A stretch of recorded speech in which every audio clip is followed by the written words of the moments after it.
नमस्कार, जय हिंद प्यारे साथियों। स्वागत है आप सभी का आपके अपने YouTube चैनल अमन स्टडी पॉइंट में। साथियों, इस वीडियो में हम लोग PPSC TRE 2 में यानी पूछे गए प्रश्नों को देखेंगे, जो कि 14 दिसंबर 2023 को पेपर हुआ था।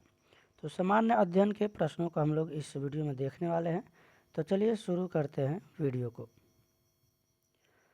तो पिछले वीडियो में साथियों हम लोग ये प्रश्न देख चुके थे कि बिहार के किस जिले में मक्का का उत्पादन सर्वाधिक होता है। तो मुजफ्फरपुर जिला आंसर हम लोगों ने लगाया था। चलेंगे अगले प्रश्न की ओर। अगला प्रश्न पूछ रहा है 1857 के विद्रोह के नेता कुंवर सिंह किस स्थान से संबंधित थे। तो कुंवर सिंह संबंधित थे जगदीशपुर से। ऑप्शन सी यहाँ पर सही जवाब हो जाएगा।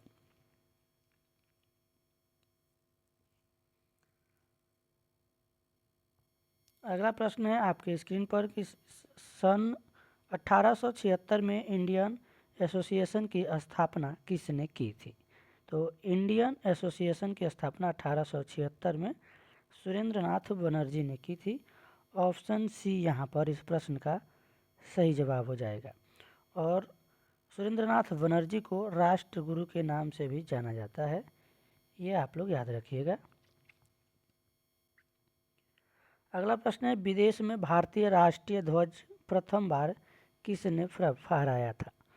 तो सबसे पहले फहराया था मैडम भीकाजी कामा। तो यहाँ पर राइट आंसर हमारा हो जाएगा ऑप्शन बी। अगला प्रश्न है आप सभी के स्क्रीन पर अबुल कलाम आज़ाद के द्वारा किस पत्रिका का संपादन किया गया था। तो इसका सही जवाब है अल हिलाल पत्रिका का संपादन अबुल कलाम आज़ाद के द्वारा किया गया था, और यह किया गया था 1912 में। सन याद रखेंगे। चलेंगे अगले प्रश्न की ओर।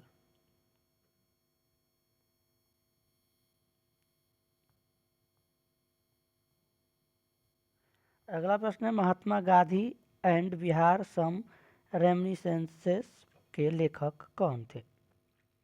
तो इसके लेखक थे doctor Rajendra Prasad. Option A इस प्रश्न का सही जवाब है। चलेंगे अगले प्रश्न की ओर।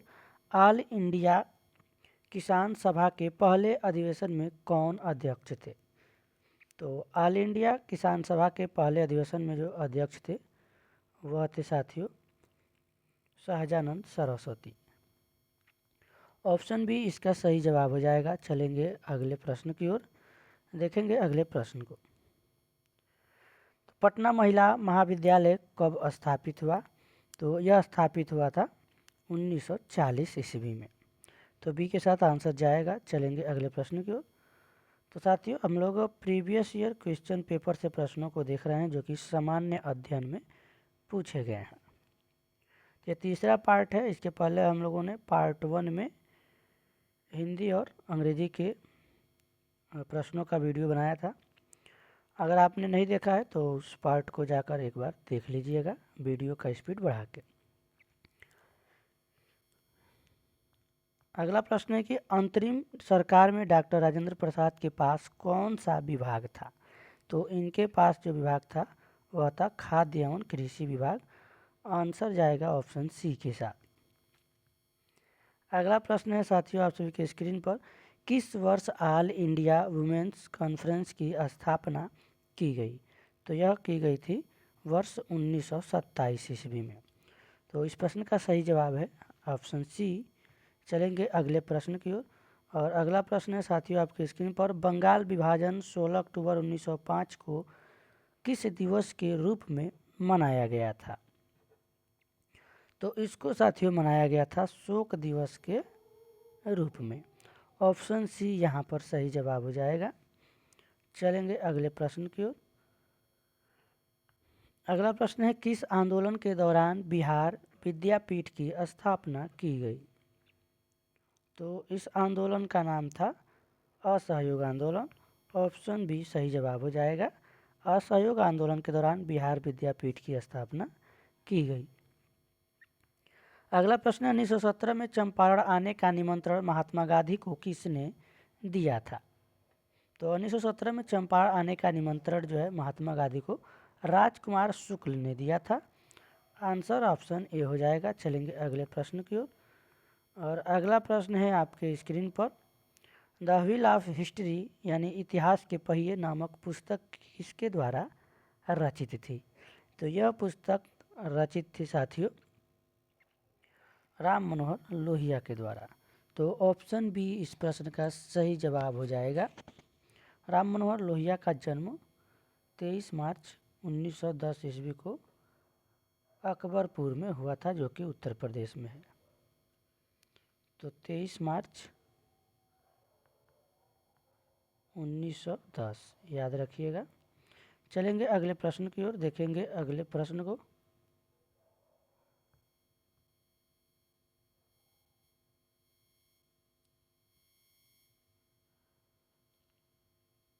अगला प्रश्न है आप सभी के स्क्रीन पर, निम्नलिखित में से भारत की स्वतंत्रता के प्रति मुस्लिम लीग के दृष्टिकोण के बारे में कौन सा सही है, ये पूछा गया है। तो इसमें साथियों उपरोक्त में से एक से अधिक आंसर हो जाएगा। ऑप्शन डी इस प्रश्न का सही जवाब है। इसमें कह रहा है कि इसके क्रिप्स मिशन 1942 के प्रस्ताव इस आधार पर अस्वीकार किया गया था कि उनकी पाकिस्तान की मांग को स्वीकार नहीं किया गया था।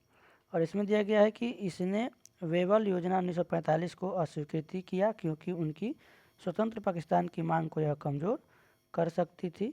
और इसमें तीसरा ऑप्शन दिया गया है, इसने कैबिनेट मिशन प्रस्तावों को अस्वीकार किया और 1946 में सीधी कार्रवाई का सहारा लिया। तो ये 3 ऑप्शन यहाँ पर दिया गया है। अस्वीकृति वाला ऑप्शन ये भी इसमें जो है सही है,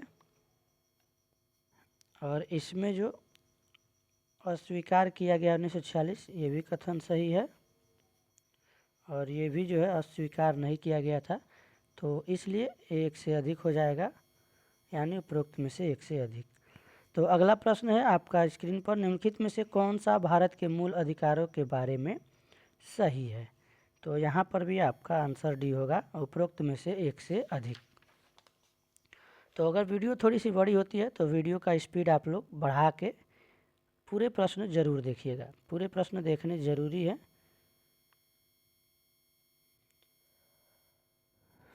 क्योंकि प्रश्नों के जो है रिपीट होने की संभावना ज़्यादा रहती है परीक्षाओं में, और रिपीट होते भी हैं। अगला प्रश्न है, अपराधों की दोष सिद्धि के संबंध में भारतवर्ष के अंतर्गत निम्नलिखित में से कौन सा कथन सही है? तो ये लगातार कथन वाले प्रश्न पूछे गए हैं। इसमें भी ऑप्शन डी आपका सही जवाब हो जाएगा। इन ऑप्शन को आप लोग वीडियो को रोक के पढ़ लीजिएगा। तो हम लोग और थोड़ा सा स्पीड में इसका रिवीजन कर लेंगे तो सही रहेगा। वीडियो बड़ी हो जाएगी तो आप लोग पूरा वीडियो भी नहीं देख पाते, यानी पूरे प्रश्नों को भी नहीं देख पाते हैं, बीच में ही वीडियो स्किप करके चले जाते हैं। तो अगला प्रश्न है आपके स्क्रीन पर कि भारतवर्ष में संघवाद के संदर्भ में निम्नलिखित में से कौन सा कथन सत्य है? तो इसमें आपका सही है ऑप्शन ए, एक अर्ध संघीय राज्य देश के अंतर्गत भारतीय संघवाद का परिणाम है। और अगला प्रश्न है आपके स्क्रीन पर, भारत एकीकृत न्यायपालिका रखता है क्योंकि? तो इसमें आपका डी हो जाएगा, उपरोक्त में से एक से अधिक। अगला प्रश्न आपका यह है कि भारत में दबाव समूह निम्नलिखित में से किससे पीड़ित है? तो इसका भी सही जवाब आपका हो जाएगा, उपरोक्त में से एक से अधिक। संस्कृतिवाद से, विचारधारा की प्रतिबद्धता की कमी से, देश की राजनीति में स्वायत्त भूमिका की कमी से। अगला प्रश्न है कि चुप रहने की स्वतंत्रता भारत में किस प्रकार का अधिकार है? तो यह जो है मूल अधिकार है। ऑप्शन सी इस प्रश्न का सही जवाब हो जाएगा, और इसको जो है भारतीय संविधान में अनुच्छेद 19 से 22 तक रखा गया है।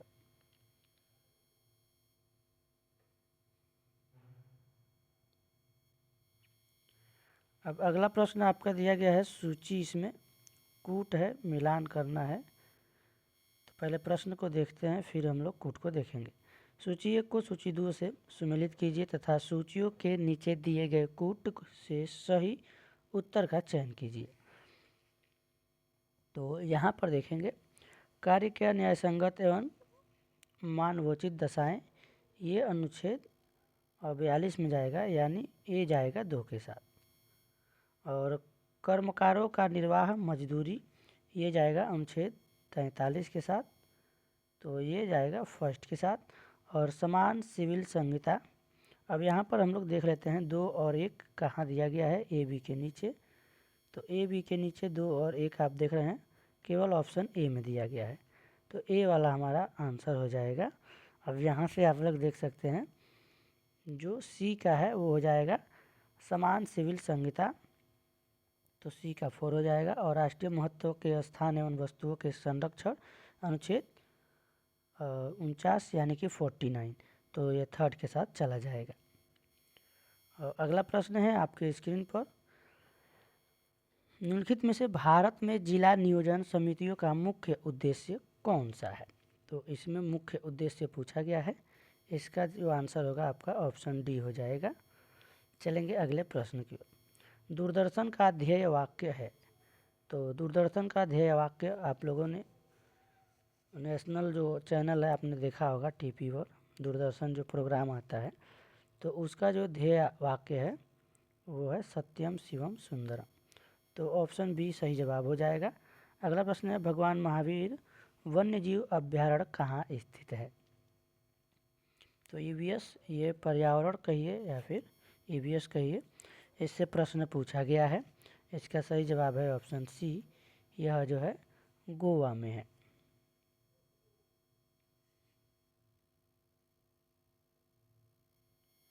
अगला प्रश्न है, दीनदयाल उपाध्याय प्रसिद्ध है, यानी ये किसके लिए प्रसिद्ध है? तो यह एकात्म मानववाद के लिए प्रसिद्ध है दीनदयाल उपाध्याय। ऑप्शन सी सही जवाब हो जाएगा। खुदाई खिदमतगार आंदोलन का नेतृत्व किसने दिया?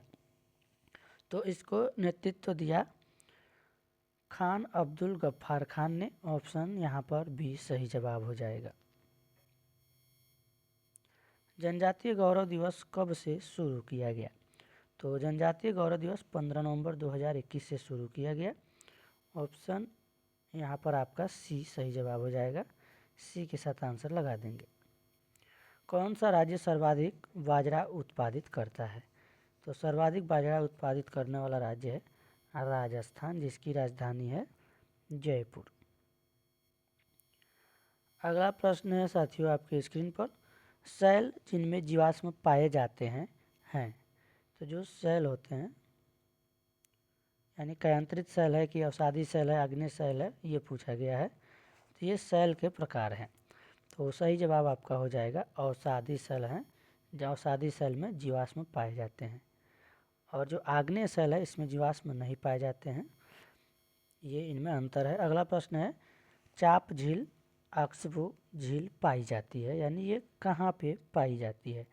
तो ये पाई जाती है नदी घाटियों में, ऑप्शन बी इस प्रश्न का सही जवाब है। तो साथियों आज की वीडियो में बस इतना ही, बाकी के जो 30 प्रश्न हम लोग नेक्स्ट पार्ट यानी अगले भाग में देखेंगे।